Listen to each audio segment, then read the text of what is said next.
Well, Nothando Phuti from Kopanang Africa Against Xenophobia joins us live now to discuss. Nothando, I don't know how much of the clip we've just played you perhaps have heard, and maybe just get your response to that sense from people saying they don't believe that foreign nationals should be getting healthcare services, particularly from public services.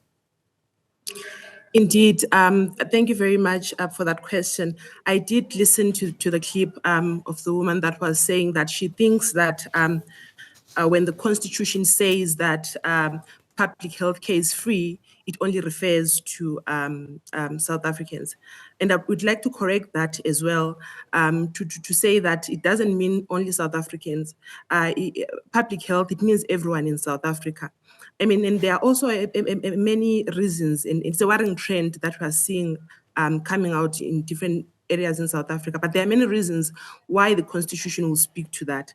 Remember that from a humanistic point of view, that we cannot, say we are not going to provide public health care to certain members of the society, because at the end of the day, it will impact society as well. So whether a person is foreign, whether they're documented or not, if they do not receive that help, they are still going to, be a danger, a risk to society as well. But also a humanistic point of view. And I did see one of the, I think it's the MSc from EFF a few days ago, speaking that it's because of the humanity perspective. How do we turn away people who are sick?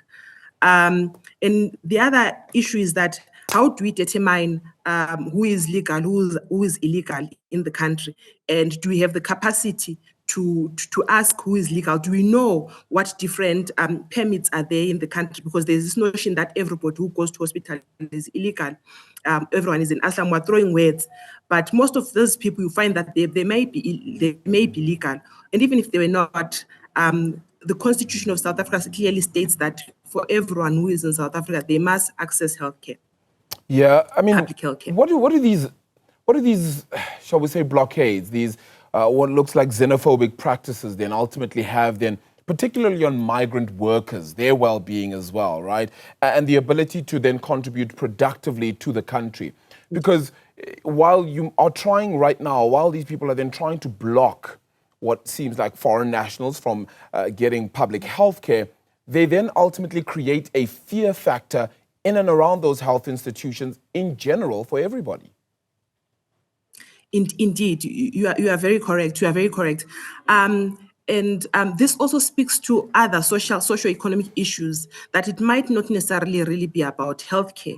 It might be about other frustrations, perhaps, which, poor users of healthcare or general South Africans might be unhappy with, and then to then, have an outlet to, show their frustrations at migrants in the health sector. So, and you are very correct to say that it might be that also the people who are accessing public health care, the migrants, they might be asylum seekers, they might be refugees. We've got different categories of migrants, and that's also very worrying, that the people who are being denied access to health care, some of them might be legal, and they do have the right to access healthcare, because they might be refugees, some of them might be, refugee seekers, some of them might be,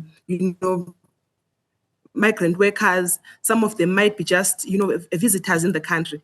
And I did see also there's Section 17 that is being quoted by many of those people. Section 17, I think, is from the Immigration Act, and it speaks to it's a visa for healthcare treatment. So most people don't generally use that visa. It's a visa that one would generally apply for in their home countries if they were wishing to come to South Africa to look for healthcare.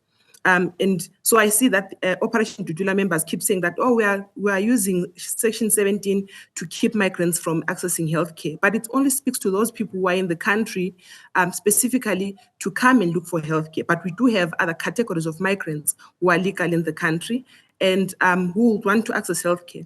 Yeah, let's talk about the impacts economically then as well, because a lot of people are saying that ultimately we have limited resources then in the country, and yet we're using a lot of those resources then to go to, as they say, foreign nationals, and yet, local South Africans then perhaps having their own struggles with healthcare services, not being treated on time, having to sit in waiting rooms, and yet not getting the kind of attention and service that they should receive.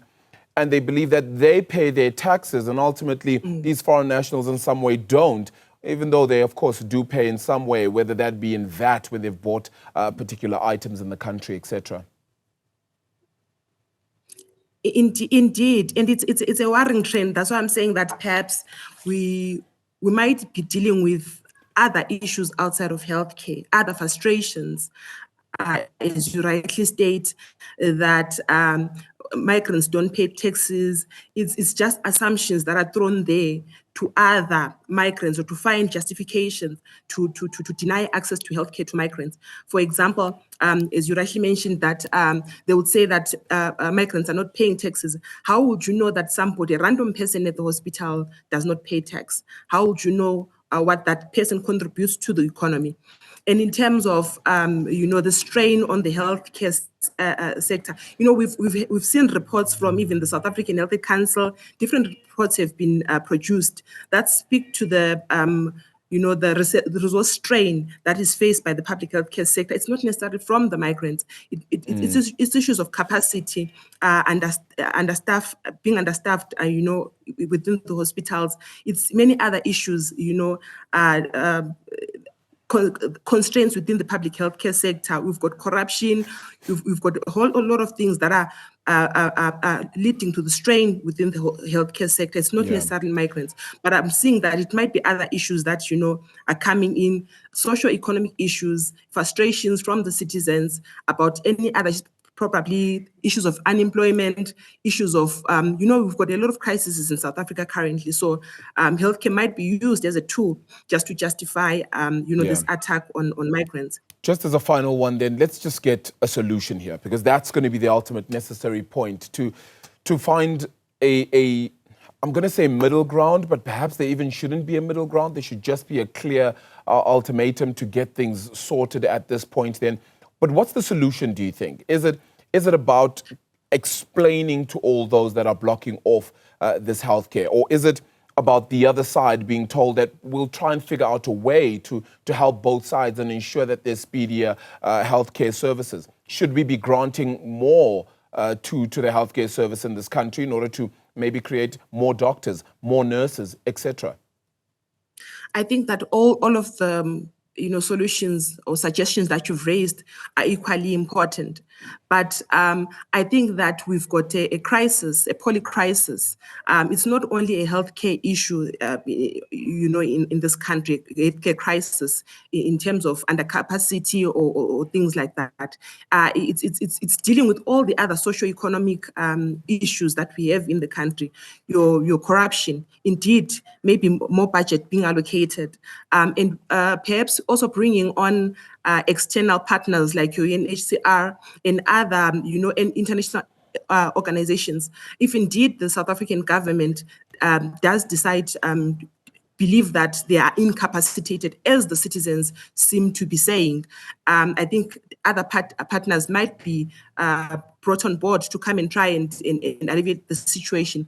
But perhaps also, awareness raising in terms of what is a migrant, what the different categories of migrants, the rights of migrants indeed in the country. I think government still has a lot of work to do in that manner, so as to create social cohesion, because we create the notion that all of the problems in the country are from migrants, which is not true. So government has a duty as well to speak a little bit on that.